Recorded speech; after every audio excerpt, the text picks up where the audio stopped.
मिल रही है वो जानकारी आपको सबसे पहले दे देते हैं। मध्य प्रदेश में फ्लोर टेस्ट के ऊपर सुप्रीम कोर्ट में सुनवाई एक बार फिर से शुरू हो चुकी है। आपको हम बताएं, बीजेपी की तरफ से तत्काल फ्लोर टेस्ट कराए जाने की मांग लगातार की जा रही है। बीजेपी की मांग स्पीकर के अधिकार क्षेत्र में दखल की कोशिश है, ये अभिषेक मनु सिंघवी ने कहा है, जो कि कांग्रेस का पक्ष रख रहे हैं। अब सुप्रीम कोर्ट ने ये कहा है कि ये राज्य की नहीं बल्कि देश की समस्या है। शिवराज सिंह चौहान की तरफ से दायर की गई है याचिका, ये भी हम आपको बताएं। उधर कमलनाथ ये कह रहे हैं कि बहुमत हमारे साथ है, तो पेच अभी भी फंसा हुआ है। एक बार फिर से सुप्रीम कोर्ट में सुनवाई शुरू हो चुकी है और मेरी सहयोगी रीमा पाराशर इस वक्त जुड़ रही है मेरे साथ। रीमा, पूरी जानकारी।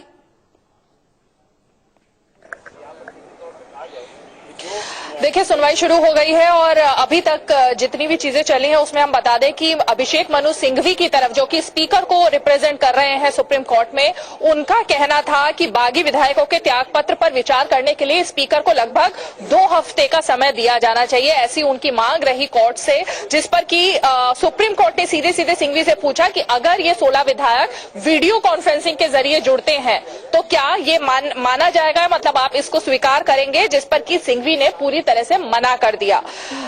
सुप्रीम कोर्ट के जज ने इसके बाद ये कहा कि संतुलन जरूरी है और उनको इस्तीफा देने का अधिकार है और आपको फैसला लेने का, यानी स्पीकर का जो पूरा रोल रहा है उसको लेकर हमने कल भी देखा कि कल भी जब सुनवाई पूरे दिन भर चलती रही मध्य प्रदेश मामले पर, तब भी स्पीकर के फैसले को लेकर और स्पीकर ने जिस तरह के निर्णय लिए हैं उनको लेकर सवाल खड़े किए गए बीजेपी की तरफ से। लेकिन कांग्रेस की तरफ से सवाल किए गए राज्यपाल के निर्णय को लेकर कि राज्यपाल ने जिस तरह से हस्तक्षेप दिया है इस मामले में, क्या वो उनके अधिकार क्षेत्र में आता है या नहीं आता है। तो कल लगभग ये 2 चीजें रही और आज भी जब से सुनवाई शुरू हुई है इसी तरह की बातचीत लगता है कि फिलहाल दिखाई दे रही है। और अभी अभी खबर आई है कि जस्टिस चंद्रचूड़ ने कहा है कि हम इस बारे में कोई रास्ता निकालना चाहते हैं ताकि आगे के लिए भी रास्ता साफ हो जाए फिलहाल। लेकिन कांग्रेस की तरफ से सवाल किए गए राज्यपाल के निर्णय को लेकर कि राज्यपाल ने जिस तरह से हस्तक्षेप दिया है इस मामले में, क्या वो उनके अधिकार क्षेत्र में आता है या नहीं आता है। तो कल लगभग ये 2 चीजें रही और आज भी जब से सुनवाई शुरू हुई है इसी तरह की बातचीत लगता है कि फिलहाल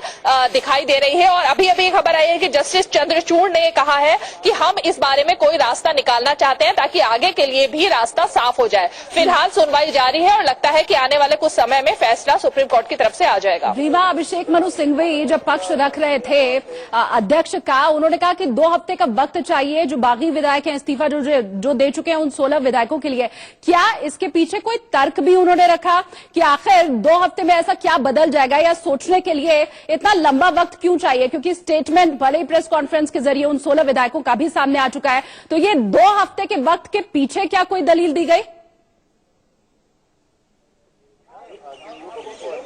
देखिए, ये चीज तो बिल्कुल साफ है कि जब जब ऐसे केसेस हुए हैं, किसी भी राज्य में हुए हों, तो जोड़ तोड़ की राजनीति सबसे ज्यादा प्रबल रहती है। सभी पार्टियां दोनों तरफ, जो पक्ष विपक्ष होता है सरकार बनाने के लिए, वो एक एक दिन उनके लिए बहुत ज्यादा कीमती होता है और वो एक एक विधायक के साथ बातचीत करने में, उसको अपने पक्ष में लाने के लिए जोड़ तोड़ करने में लगी रहती है। और यही इस वक्त मध्य प्रदेश में भी हो रहा है और हम भी लगातार यही बात कह रहे हैं कि फिलहाल जो पूरी प्रक्रिया चल रही है सुप्रीम कोर्ट में भी इस मामले को लाने की, पहले दिन कांग्रेस का पेश न होना, दूसरे दिन कांग्रेस की तरफ से याचिका दाखिल करना, ये यही दर्शाता है कि कांग्रेस टाइम बाय करना चाहती है और उसको ये उम्मीद कहीं ना कहीं दिख रही है कि अगर जितने ज्यादा समय तक टाइम लगता रहेगा फ्लोर टेस्ट करने में, साबित करने में बहुमत, तब तक वो कुछ ना कुछ अपने पक्ष में जोड़ तोड़ कर सकती है, बातचीत कर सकती है, विधायकों को अपने पक्ष में और ला सकती है। और इसीलिए अब इस वक्त 2 हफ्ते का समय मांगने की कोशिश कांग्रेस की तरफ से। तो लगातार तीसरा आज दिन है सुनवाई का, नजर आप रीमा लगातार बनाए रखिएगा, आगे अपडेट आपसे हम जरूर लेंगे। फिलहाल बहुत शुक्रिया इस तमाम जानकारी के लिए। और देखिए, आगे बढ़े इसके पहले आपको दिखा देते हैं टॉप 20 खबरें। देश में अब तक 169 लोगों में कोरोना की पुष्टि